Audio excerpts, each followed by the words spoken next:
उत्तर प्रदेश विधानसभा चुनाव के दूसरे चरण में 14 फरवरी को 9 जिलों की 55 सीटों पर मतदान होगा। इस चरण के लिए चुनाव प्रचार का आज अंतिम दिन है। वहीं उत्तराखंड और गोवा में भी आज चुनावी शोर थम जाएगा। प्रचार में राजनीतिक दलों ने पूरी ताकत झोंक दी है। इस चरण में सहारनपुर, बिजनौर, मुरादाबाद, संभल, रामपुर, बरेली, अमरोहा, शाहजहांपुर व बदायूं जिले की 55 सीटों पर मतदान होगा। दूसरे चरण में जिन प्रमुख नेताओं की किस्मत का फैसला होगा उनमें योगी सरकार के मंत्री सुरेश खन्ना, गुलाबो देवी और बलदेव सिंह ओलख प्रमुख हैं। सपा के दिग्गज नेता आजम खान, पूर्व मंत्री धर्मपाल सैनी जैसे नेता भी शामिल हैं। जिन सीटों पर पार्टियों के उम्मीदवार लड़ेंगे उसका लेखा जोखा आपको बता देते हैं। इन 55 सीटों पर मुस्लिम वोटर काफी अहम है। मुसलमानों और जाटों के अलावा लोधी और कुर्मी मतदाता किसी भी प्रत्याशी का खेल बना या बिगाड़ सकते हैं।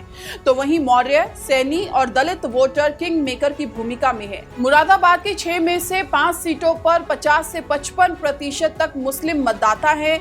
बिजनौर की 8 सीटों पर 40 से 50% मुस्लिम वोटर है। रामपुर की 5 सीटों पर 50% मुस्लिम वोटर है। संभल की 4 सीटों पर यादव और मुस्लिम वोटर 60% से ज्यादा है। बरेली में 8 सीटों पर 40% तक मुस्लिम मतदाता है। अमरोहा की 4 सीटों पर 50% मुस्लिम वोटर है। बदायूं की 6 सीटों में 40 से 45% तक मुस्लिम वोटर है। इन 55 सीटों पर मुस्लिम मतदाताओं के ज्यादा होने की वजह से राजनीतिक पार्टियों ने मुस्लिम कैंडिडेट्स को भी ज्यादा जगह पर टिकट दिया है। चुनाव लड़ रही प्रमुख पार्टियों में अगर देखा जाए तो समाजवादी पार्टी, बसपा और कांग्रेस ने इन 9 जिलों में 78 मुस्लिम कैंडिडेट्स को टिकट दिया है। इनमें से 18 कैंडिडेट सपा और रालोद के गठबंधन से हैं। बहुजन समाज पार्टी से 23 कैंडिडेट, कांग्रेस से 21 और असदुद्दीन ओवैसी की पार्टी AIMIM से 15 मुस्लिम उम्मीदवार मैदान में हैं। बीजेपी ने इन जिलों में किसी भी मुस्लिम कैंडिडेट को टिकट नहीं दिया है, लेकिन उनके सहयोगी दल की तरफ से एक मुस्लिम कैंडिडेट को टांडा स्वार की सीट से उतारा गया है। इस चरण में कुल 586 उम्मीदवार चुनावी मैदान में हैं। मतदान 14 फरवरी की सुबह 7 बजे से शाम 6 बजे तक होगा। प्रत्येक पोलिंग बूथ पर मतदाताओं की सुविधा और कोविड से सुरक्षा की विशेष व्यवस्था कराई गई है।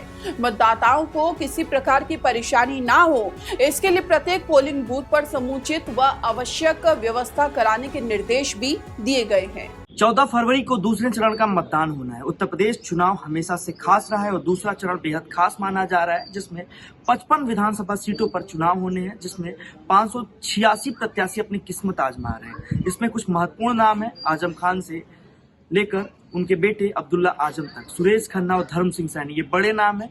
और ये दूसरे चरण का मतदान है। इसमें वोट बैंक की बात करें तो लोधी समाज, कुर्मी महत्वपूर्ण होगा। इसके साथ ही मुस्लिम और जाट की संख्या भी तय करेगी इन प्रत्याशियों की किस्मत को। अब देखना यह होगा कि गठबंधन जो है, समाजवादी पार्टी किस तरह से इस दूसरे चरण को मतदान को कैप्चर करती है, क्योंकि अखिलेश यादव रामपुर में थे, जिस तरह उनका जनसैलाब उतरता है। इसके साथ ही बीजेपी दावा कर रही है कि इस बार उत्तर प्रदेश में पूर्ण बहुमत की सरकार आएगी।